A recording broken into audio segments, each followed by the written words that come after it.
বাদাম তোর। বেশ কয়েকদিন আগে লক্ষ্য করছিলাম এক সহপাঠী কথায় কথায় কাঁচা বাদাম বলছে। তার এই কাঁচা বাদাম বলার কারণটা কি ছিল সেটা তখন আমি বুঝতে পারছিলাম না। এরপর আমি বাসায় এসে যখন ইউটিউবে ঢুকলাম, ইউটিউবে ঢোকার পর আমি বুঝতে পারলাম সে কেন কথায় কথায় কাঁচা বাদাম বলছিল।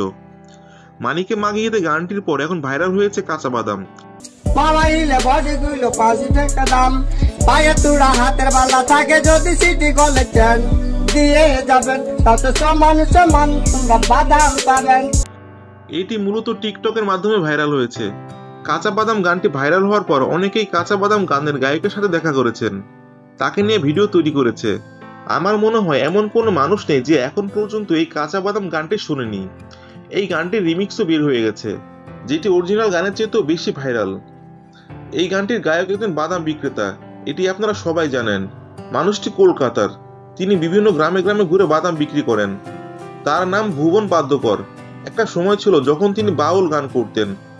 বাদাম কিভাবে বিক্রি করতে হয় এটি ভাবতে ভাবতে গুনগুন করতে করতে তিনি ইনস্ট্যান্ট বানিয়ে ফেলেন কাঁচা বাদাম গান, যে গান এখন গোটা বিশ্ব জুড়ে ভাইরাল।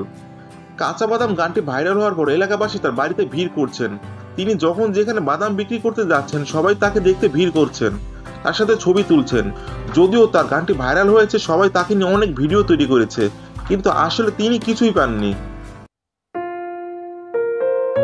হাই লালা হাই, আমি বাদাম বিচে খাই, আর বলো না গান বলিতে মাথা ধরে যায়। তবে তার গান শুনে এখন বহু মানুষ তার বাদাম কিনতে আসছেন, মানে তার বিক্রি বাট্টা খুব ভালোই চলছে।